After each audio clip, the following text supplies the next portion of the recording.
La douleur est une expérience sensorielle et émotionnelle désagréable associée à une atteinte des tissus, alors que cette atteinte elle soit réelle ou potentielle. La douleur, elle peut être aiguë ou chronique. Par contre, la douleur, elle est universelle. Elle va être ressentie par chaque individu, qu'il soit humain ou animal. Alors bien entendu, le niveau d'intensité ressenti est propre à chacun et il faudra en tenir compte. L'absence de douleur fait partie des 5 libertés, un des piliers fondamentaux du bien-être des animaux.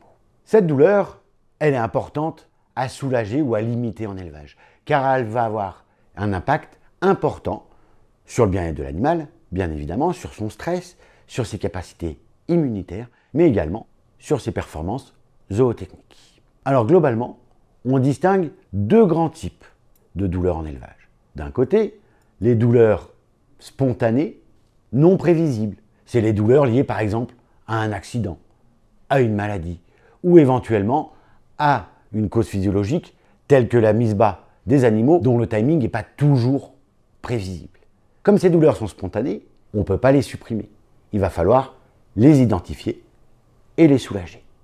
Le deuxième grand type, c'est la douleur prévisible, non spontanée. Et on va voir en fonction des situations, on a différentes options qui se présentent à nous pour essayer de limiter au maximum ces douleurs sur l'animal. Parmi les douleurs prévisibles en élevage, on va pouvoir distinguer globalement 2 sources. Les sources obligatoires, quelque part, dont on ne peut pas se passer, c'est le cas des actes chirurgicaux ou des soins aux animaux. Lorsqu'on fait une césarienne sur un bovin, ça fait mal. Et donc, dans ces cas-là, on ne peut pas éviter l'acte chirurgical, mais on peut essayer de soulager la douleur de l'animal.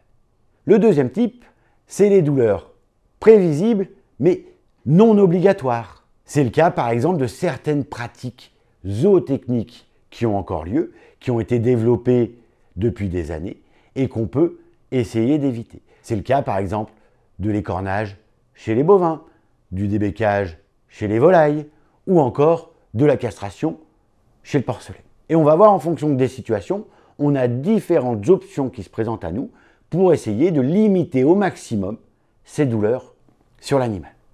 Alors pour ça, il y a 3 voies possibles. La première, ça va être de supprimer la source de la douleur, c'est-à-dire de supprimer la pratique qui était douloureuse. Dans le cas de la castration, par exemple, on va pouvoir élever des porcs entiers, en fonction du contexte, bien évidemment. L'écornage peut être supprimé en laissant les cornes aux animaux ou en introduisant un gène sans cornes dans la génétique du troupeau. Donc la première option est de supprimer la pratique. La deuxième option, c'est de substituer cette pratique douloureuse par une pratique qui va être moins douloureuse. On sait par exemple que l'ébourgeonnage chez le veau, notamment lorsqu'il est fait dans le jeunage, est moins douloureux que l'écornage chez la vache adulte. De la même manière, on sait que l'immunocastration va être moins douloureuse que la castration à vif.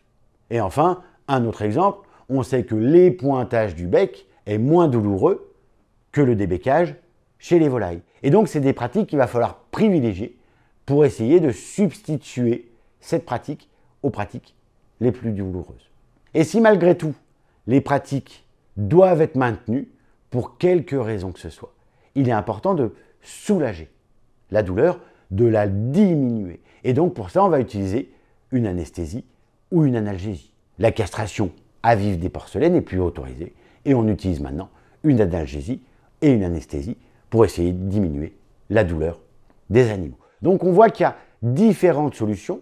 Tout d'abord, il faut essayer de supprimer, c'est le plus important. Sinon, on va essayer de substituer une pratique moins douloureuse. Et enfin, le cas échéant, il va être important de soulager la douleur.